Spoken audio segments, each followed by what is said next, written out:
안녕하세요. 앞서 발렌타인 타자기 스페인산과 멕시코산의 차이점에 대해 다루어 보았고요.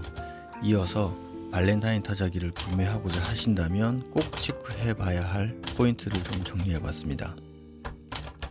지금까지 발렌타인 타자기를 4대 정도 구매해서 써봤는데요.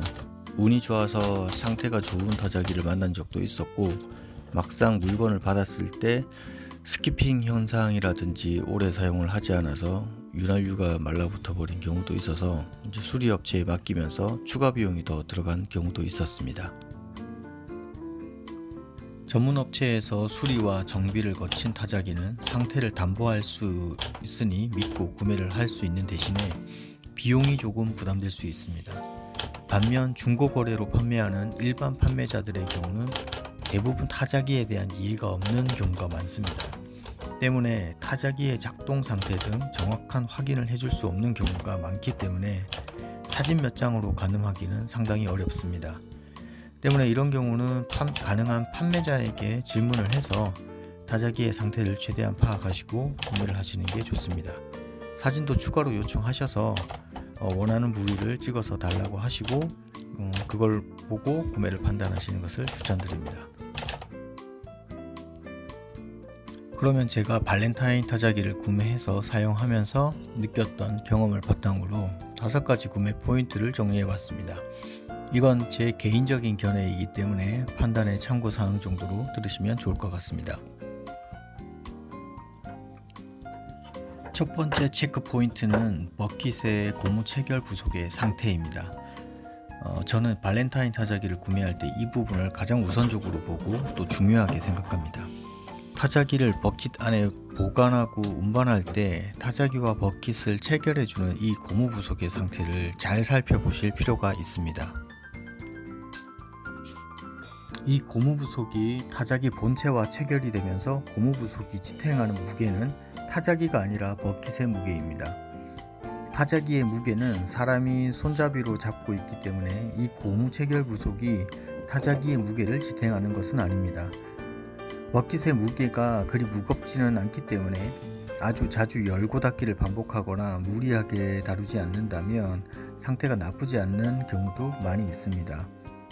다만 1969년부터 출시되어 대부분 1970년대에서 80년대까지 나온 것들이니 30년에서 40년 이상 된 것을 감안한다면 새것 같은 상태를 바라기는 무리이고 심하게 찢어진 정도가 아니라면 준수한 상태라고 생각하셔도 될 듯 합니다.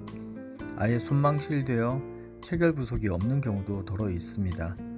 그리고 이 고무 체결 부속은 이베이나 해외 사이트에서 고무 부속만 따로 판매하는 것도 제가 본 것 같은데 이 부속만 구입하기에는 비용이 만만치 않아서 구매를 하지 않았던 것으로 기억합니다.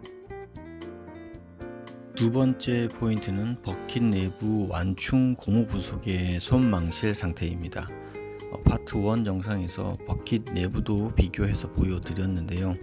바닥 부분의 완충 고무는 분실이 되었다 해도 EVA라는 압축 스펀지를 활용하면 완충 기능은 대체할 수 있기 때문에 저는 크게 중요하게 보지는 않습니다만 측면부에 있는 고무 완충 부속은 분실 유무를 좀 중요하게 보는 편입니다.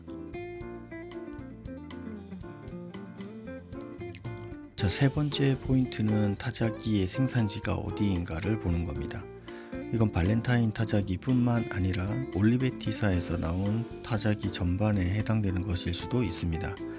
대부분 초기에 이태리에서 생산하다가 스페인이나 유고슬라비아 그리고 멕시코, 브라질 등으로 생산지가 바뀌고 그에 따라 완성도를 좌우하는 마감의 재질이 바뀌었기 때문에 이런 부분의 가치를 중요시한다면 생산지도 중요하게 봐야 할 포인트라고 생각합니다. 발렌타인 타자기의 경우는 이태리, 스페인, 멕시코 순으로 생산이 되었고 같은 스페인산이라도 혹은 같은 멕시코산이라도 생산 시기에 따라서 마감의 차이가 있었기 때문에 파트 1에서 언급해 드린 것처럼 차이점 등을 잘 참고하시면 도움이 될 듯 합니다. 자, 네 번째 포인트는 작동 컨디션과 부식의 여부입니다. 이건 어느 타자기를 사시더라도 꼭 체크를 하셔야 되는 부분인데 아주 기본적으로 살펴봐야 되는 내용이죠.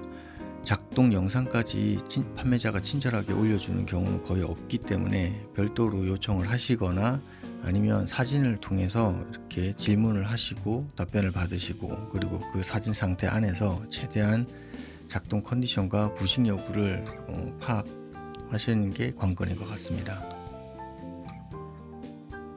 다섯 번째로 활자의 상태와 규격을 파악하시는 부분인데, 마지막으로 활자의 상태도 굉장히 중요한 부분이라고 생각합니다. 그래서 오래 사용한 타자기 같은 경우는 활자의 상태가 좀 이렇게 뭉개져 있거나 안 좋은 경우도 있거든요. 그래서 영문 타자기의 경우는 한글 타자기만큼 타점이 틀어진 경우는 많이는 없더라고요. 하지만 샘플 타이핑을 꼭 확인하셔가지고 타점 맞는 여부를 좀 확인하실 필요가 있을 것 같고, 그리고 영문 타자기 활자 규격의 경우는 엘리트와 파이카로 두 가지가 있습니다.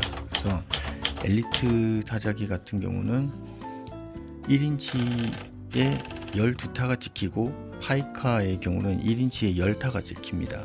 그래서 혹시 영문 타자기를 한글로 개조할 생각이 있으시다면 엘리트 규격의 활자가 있는 모델로 구매를 하셔야 한다고 합니다. 설명의 링크를 첨부해 놓겠습니다. 확인하시기 바랍니다.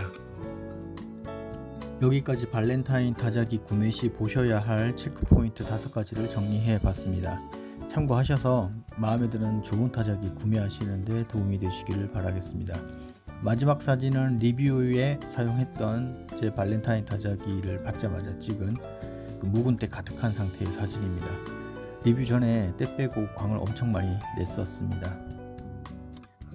다음 리뷰에서는 한글 타자기인 마라톤 910TR과 102TR에 대한 간단한 비교 리뷰를 하고, 타이핑 시 여백을 조절하는 마진 설정에 대해 다루어 보려고 합니다. 그럼 다음 리뷰에서 뵙겠습니다.